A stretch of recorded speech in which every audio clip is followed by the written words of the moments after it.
Friendship. We all have friends, right? It feels like one of the most natural, straightforward parts of being human. But what if I told you there's a whole hidden psychology at play, a powerful force that's shaping your life in ways you probably don't even see?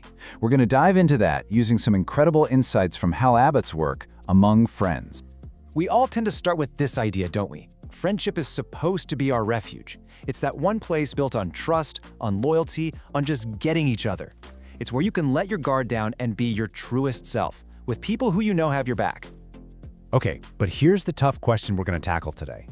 What if that safe space isn't always a launch pad? What if that very comfort, without anyone meaning any harm, is actually putting a ceiling on your potential? It's a wild thought, I know, but it's so important that we unpack it. So, let's get right to the heart of it. This unseen influence that our friends have on us. We usually think of influence as someone actively trying to persuade us, but the kind that happens in friendships, it's way sneakier. And honestly, that's what makes it so powerful. The psychological term for this is peer influence. But forget the jargon for a second. The key word here is subtle. This is not your friends telling you what to think or what to do. No, it's way quieter.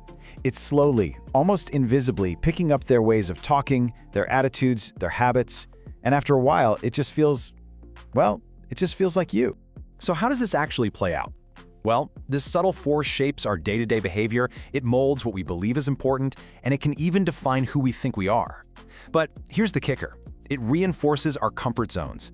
It can put this invisible fence around our ambition, making us think, you know what, this is good enough, when we're capable of so much more. And that leads to this incredibly powerful idea from the source material. Choosing friends is also choosing a future. Just let that sink in for a second. When you realize how deep that subtle, long-term influence runs, this quote hits you like a ton of bricks.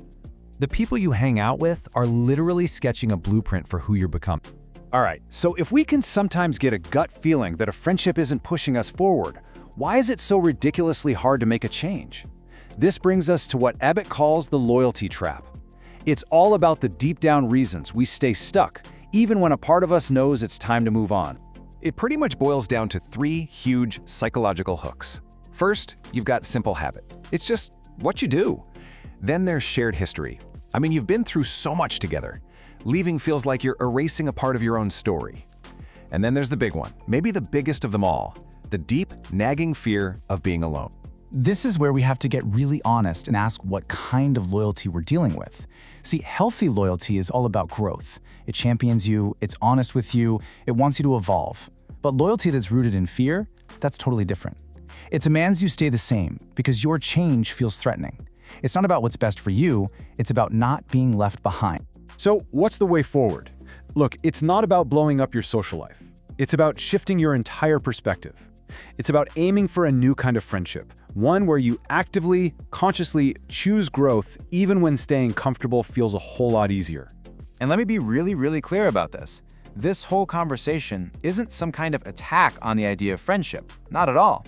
Think of it as an invitation to just become aware, to open your eyes and really see the dynamics playing out in your own life. So how do you get there? The path to awareness is all about reflection, and there are three big areas to look at. First, just start noticing. How are my friends actually shaping my choices? Second, ask yourself, is this connection making me stronger, or is it starting to feel more like a dependency? And third, is my loyalty coming from a place of love and support, or from a place of fear? And really, this is the goal. This is what it's all about. A great friendship isn't meant to be an anchor holding you in the past, keeping you as the person you used to be. No way. It should be like a sail, catching the wind and helping you move toward the person you're truly meant to become. So I'll leave you with this one question to really think about. Take a hard look at the people you spend your time with, the ones you call your friends. Are those relationships building the future that you actually want for yourself? The second you start to answer that question honestly, everything starts to change.